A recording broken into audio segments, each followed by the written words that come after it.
All right, something cool here was with the guys from Artifice. How you guys doing, man? Doing good, brother. How about you? Real good, real good. You know, I have to laugh, man. I mean, I've been seeing you guys out there. Your publicist really promotes the shit out of you. But when she first asked me to do the thing, I thought you guys were like Antifa, like Artifa. You know what I mean? I'm like, there's no fucking way I'm doing some political bullshit. You know? You know what I mean? No, man. Yeah, that's I would say that's the first time that correlation has been made. Really? And hopefully the last. Yeah, man. As soon as I see it, that's exactly what I thought. I was like, oh fuck, these guys are some art house fucking political dipshits. Like, yeah, this shit's about to get wild. No, sir. No, sir. So I see you guys been keeping busy, man. You guys got a new video dropping tomorrow. Is that right? Yep. Yes. Yep. Now I went ahead and I got a sneak peek. I got to watch some of it, you know. Cool. Who's doing the digging, man? You guys get a fucking stunt double in there? You guys actually doing that shit? So the majority of the digging was done by a backhoe. And then we made it seem like we did all the digging. He was really strong. His muscles, really held out. So we let him do all the hard work. Now Cody did kick me into a grave, and it hurt a little bit more than I thought. I thought that drop was going to be a little softer at the bottom, and then I had to do it twice. And then as Cody was throwing dirt on me, he ended up chunking this giant piece of, I don't even think there was a rock in there, but I didn't know that a chunk of dirt could be that heavy. He dropped it on my leg and sent me into a scream of pain. But other than that, it was pretty painless. I've got until behind afterwards. the scenes video of both of those incidents, by the way. Oh, dude, I want to see that. I'm hoping to see the behind the scenes on your social media for sure. You know? Yeah, I think Anthony's going to throw some behind the scenes stuff together to put out for sure. Getting clocked in the nuts with a petrified piece of dog shit. We've probably got a few videos that aren't too far from that. So I really dig the track, man. Leave Me for Dead. So what is that, like a breakup song? Well, you know, it started that way. You know, actually, that song is probably what 4 years ago we started writing that song, and we just somewhere around there, and you know, it really comes from just having someone that you really put a lot of faith into in any kind of relationship that just lets you down in the worst way, and you just like can't believe that that's how it, you know, ended up, you know, when you thought that person was somebody completely different. The catalyst for that song, was definitely probably a breakup or two along the way, but as we began writing the song, I think it kind of took a more vague shape of its own, and like Scotty said, it's just more about, being hung out to dry by somebody you trusted, really. Yeah. When you guys do like a breakup song or something that's about somebody, have you ever got to see the actual reaction? Like, there you go, you stupid bitch. No, man. We don't really call people out. I've always wanted to see that reaction though, and just be like, I want to see them the first time they realize that that's about them, you know?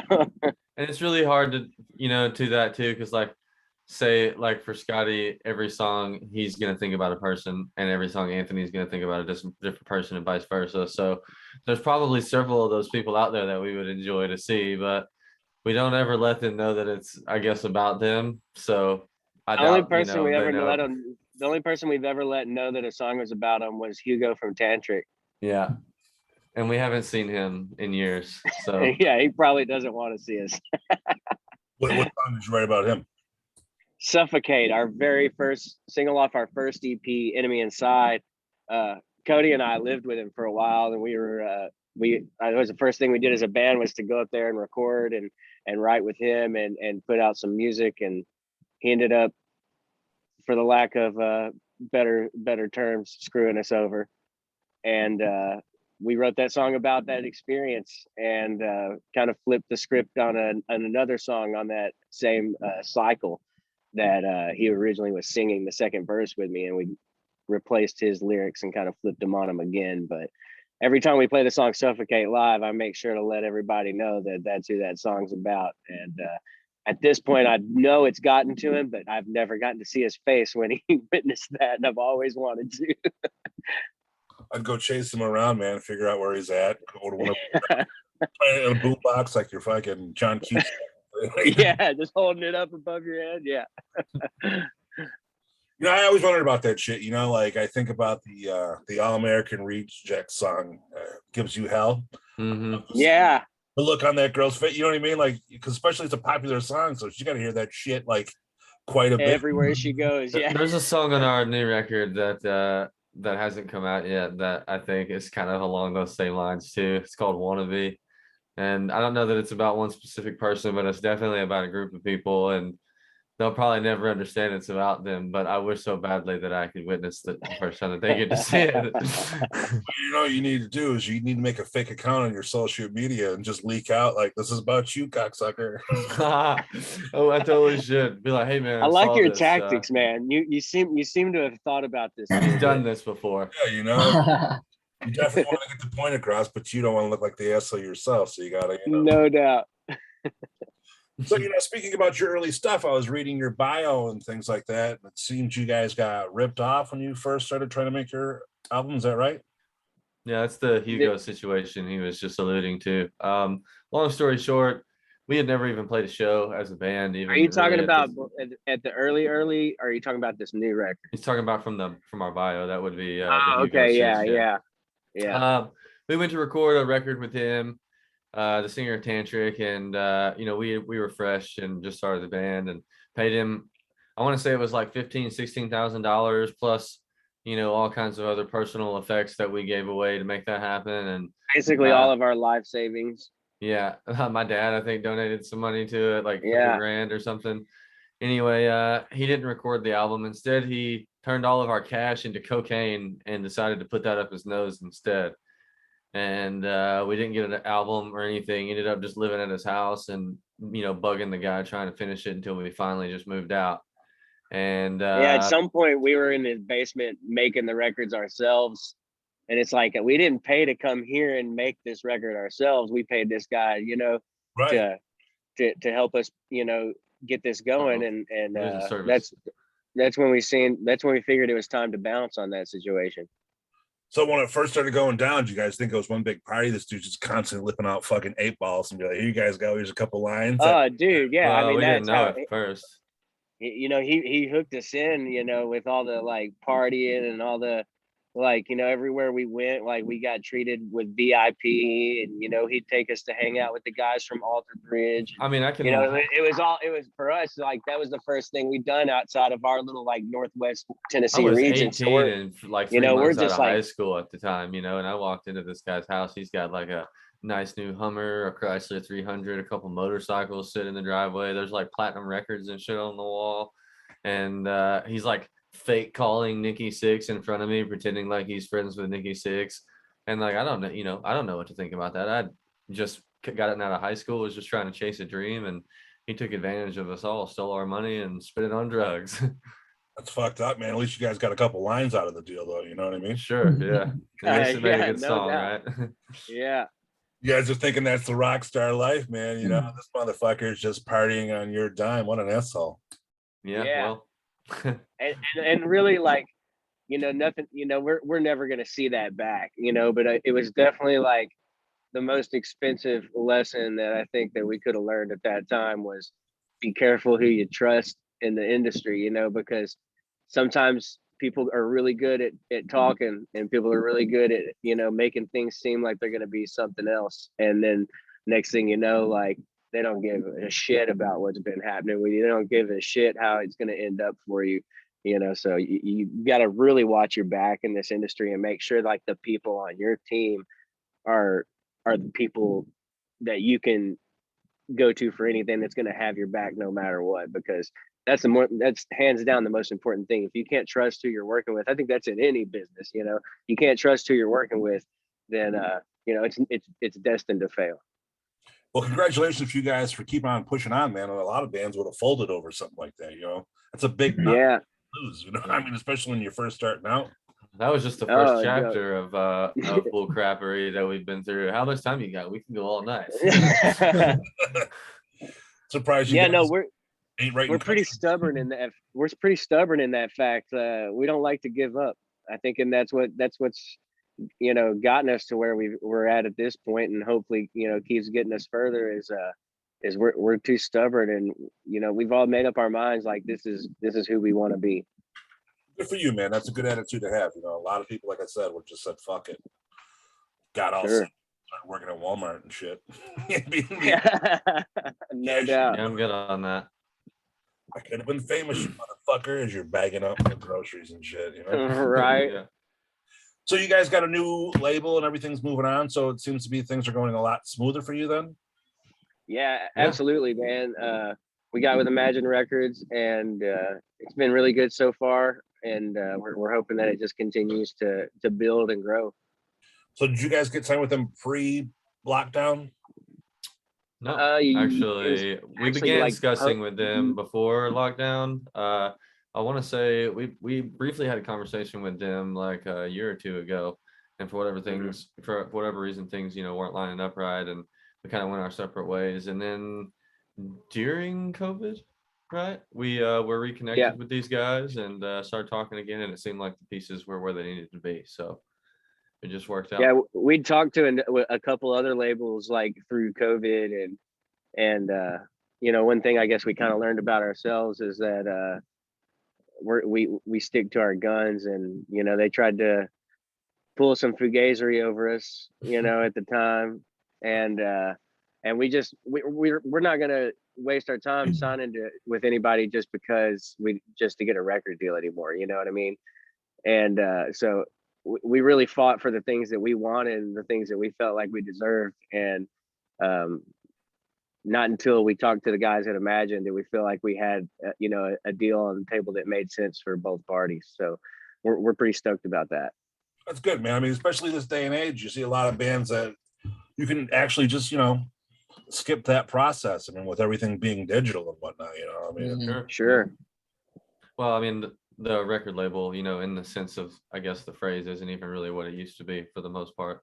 There aren't too many artists out there getting big record deals it's a lot of what you said, independent guys putting teams together and just working hard trying to make stuff happen. Sure. When are they going to change that term, man? You think about record label, record deal. I mean, what the fuck? A lot of people don't even know what a record is these days. You know what I mean? It's got to. Yeah, man, ain't that true? Streaming deal. Yeah, everything's streaming. Everything's about the single now. But and honestly, that's kind of why we decided to put out a full length record again. We really tossed around the idea of putting out a couple singles here and there, and we talked about doing an EP. But at the end of the day, like, it had already been a little while since we'd put out a record, and we felt like we owed it to our fans, and we wanted to capture like that whole experience in one. Like, everything on this record is revolved around a central idea, and I think it would have not benefited us as well to cut it into two and make it two different things, because it's a whole piece of art in itself. I'm glad to hear that, because I love a full album. I want to hear the other tracks on there and shit. I mean, don't get me wrong, I understood during this lockdown and shit why every band had to only do singles just to keep fans coming in and making sure. That was a trend that had kind of started before COVID even happened too. Like a lot of country artists are kind of moving in that direction, and rap's been doing singles for basically since the early 2000s. So nothing really new there. It was just a different approach, I guess. Yeah, I mean, that's a good point. I mean, but rappers, you can't. I mean, they're putting out fucking mixtapes, man. You know what I mean? Sure. Yeah. They do. They'll rap right now and call it a goddamn album. You know what I mean? I mean, I don't know. Hey, dude, you might go platinum, bro. Yeah, you never know. Never do that, man. I wonder if they're going to change that too. I mean, think about it. I mean, albums don't sell the way they used to. There got to be a time way. Or gold or platinum. I mean, who the fuck sells that many albums these days? You know what I mean? I mean, yeah, a lot of people. I mean, there's exceptions out there, Shinedown and shit like that. But sure, as far as Joe Schmoes go, he's never going to sell a fucking enough product to be gold regular. You know what I mean? I mean, I don't know. Well, I mean, even like most people are just buying those 2 or 3 songs they dig off the record, Right. So so like, then how do you count that? You can't count that as a record sale, I guess. It's funny. Somebody asked my kid, they said, "What was the first album that you ever bought?" And he looked at them like confused, like, "What do you mean buy an album? Like you gotta, Right. you know?" I mean, Yeah, that's crazy. kids these days, they don't know you had to actually pay for music. They think that shit's just given to them for free. Like you guys are doing this as a hobby. Like here you go. No doubt. No I doubt. find that albums also, like from a creative standpoint, for me, really make it a lot easier to kind of comprehend the artist, or comprehend the sound that we're trying to make as an artist. Because I feel like if we were to do every song just a single, you're like splitting up that creative process into multiple different compartmentalized things and creating, completely unrelated results, as opposed to streamlining that process and writing songs that all kind of go together as a package. And to me, I just feel like as a producer and as a songwriter and a guitar player, an album just seems like the most natural way for me to go for so many different reasons. Oh, for sure. I mean, plus not every song is meant to be a single. There's tracks on albums that are fucking gonna be big hits and to people underground or whatnot, but it's never gonna get that radio push because you might say fuck, you might say the wrong thing in the thing, but it's a banger either way. Mm-hmm. That, and it's got to be easier when you're making your set list too. When you're not just putting out singles, you can add in different shit. That's for true. yourself if you want to, instead of just the same. Absolutely. For the first time ever, when we go back out on tour in October, we'll have like multiple albums worth of songs to choose from. So it'll be pretty nice. So did you guys do any shows since 2 years now? Like since lockdown? October. No, we're about to 19. get out and hit the first ones in a long time. I think October 19 was our last show. Wow. So That's almost 2 years. are you guys rehearsing at all? I mean, you don't want to get out there and fucking Oh yeah. kill it, you know what I mean? Yeah, Oh, we got yeah. some stuff in the works. We're getting a new show together, getting geared back up to do that whole thing. So I'll try to go get back in shape and get ready to make sure we don't kill ourselves. trying being the key word. Ryan, yeah. So is it going to be a headline tour for you guys then? Yeah. Yeah, the rest of this year will at least be, a lot of the bigger bands aren't doing a lot this year, and a lot of things are starting to get canceled again, but we're too eager and we've been waiting too long already. We're going out and doing some shows, and so we're gonna probably headline the rest of this year, and then 2022 we'll be looking to hopefully get on some support for some bigger acts.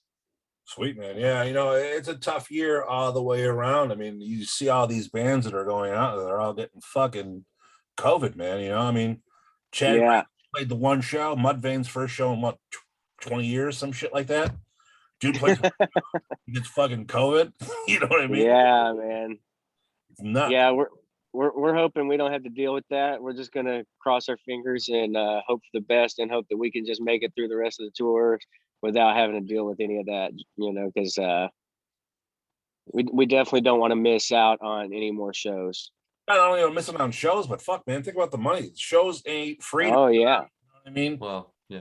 Somebody gets sick and you lose all that shit. There's no Absolutely bus money and fucking gear and all the shit you had to put into getting this going forward. I mean, everyone thinks that being a rock star is the best gig in the world. They don't know the background and the details that go into that shit. You know what I mean? Oh man, yeah. It's a really fun business to be in, with probably the largest amount of startup you can imagine.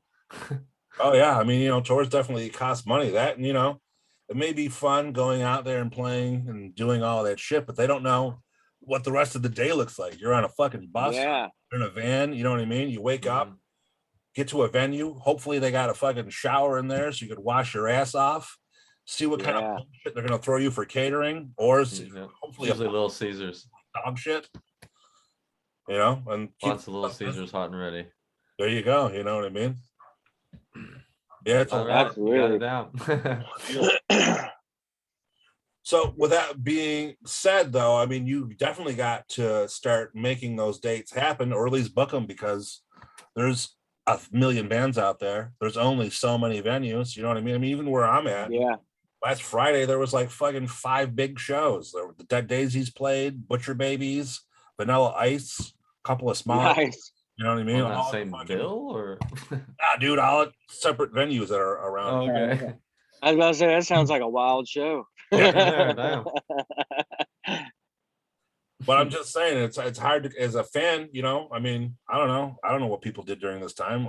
Fucking, I know funds are tight for a lot of people out there, but to be able to pick and choose what show you're going to go to, let alone having fucking 4 or 5 on the same night, it's got to be insane. And you, for an artist too, trying to figure out what venue's going to take you in, or what venue's Definitely provides an added challenge for sure. that. And you know, There's a lot of venues, especially up in the northern areas, you know, probably where you're from, that, you know, aren't even able to have shows at certain capacities or whatnot. So you're also trying to navigate that obstacle as well. yeah, I was going to say, being routing for you has got to be ridiculous, especially with every state changing every day. I mean, last week it was wide open here in New York. You know, you go to a show, whatever. You know what I mean? 3 days ago, it went into effect where you got to be a fucking vaccinated to walk into a venue now. So shit's nuts. Like that's why Just we gotta happens go like to that. Pennsylvania. That's got to be fucked up too for a ticket holder too. Imagine, you know, I mean, there's a lot of people. I'm not saying who's getting vaccinated, who's not. I don't give a shit, to be honest. You know what I mean? I mean, we don't either. That's kind of our thinking with this. We just want our show to be open to whoever wants to come. If you're vaccinated, that's fine. If you're not vaccinated, that's fine too. But having a venue go ahead and saying you have to be, and you as a ticket holder, you fucking, there's no refund for that shit. You know what I'm saying? Sure. Yeah. Yeah. Especially when they pop it on you last second, you know, like, what are you gonna do? I'd be pissed. Yeah, Yeah. for sure. I mean, they just had like some big country. So I don't know what the fuck it is. I don't listen to country, but it was at the arena, and they announced 2 days before this show. They're like, hey, by the way, you gotta get vaccinated now. I mean, that's the nightmare. Yeah, well, fuck them, I guess. You know, whatever. Right. We've The been parents marking that still one made off the the money. list. You know, fucking, you could have played for an empty place from a sold out show to having. I don't know how many people actually showed up, but I mean, Still I'll get sit every up dollar and you play. vote. If you want to lose, you know, your guaranteed money and not let anybody in, that's fine. I'll get paid and play my set. Right. So what's next for you guys? You guys got more singles coming out before the album drops, or Yeah, we're gonna have another single with another video coming out that we're actually gonna be shooting the video for that one pretty soon. We're trying to finalize the details on that guy. And then we'll have a 4th single drop in December. And then the 5th single and album will looks like it's gonna drop in January for the rest of it. January So 15th. new year, new album. awesome, man. Good for you guys. New year, new album. Who did this? You guys ever watch that celebrity boxing? You ever see that shit where they have, you know, like Screech fights fucking Horseshack or something like that? Talking about celebrity. Are you talking deathmatch? about like the celebrity like the claymation one, or like the real life? They have those out, you know, they have them out No way, they got Screech boxing. before Never he seen that. died. He did, you know what I mean? But yeah, there's a No way, I gotta check that out. the reason I'm bringing it up is I want to set one up where it's one of you guys versus that dude from Tantric. I mean, who's gonna? Oh, dude, put me in it right now. Let's go. Yeah, right. Me and Scotty, can we do a tag team? Can me and Scotty be a tag team? We've tried so many times to like. We've talked about with different promoters about setting up a show with us and them. I was like, dude, you would sell so many tickets because everybody that knows that story is gonna want to be at that. We can get like super cool wrestling outfits and be a tag team duo and like, dude, slap each other in and like go beat Hugo's ass and then like come back.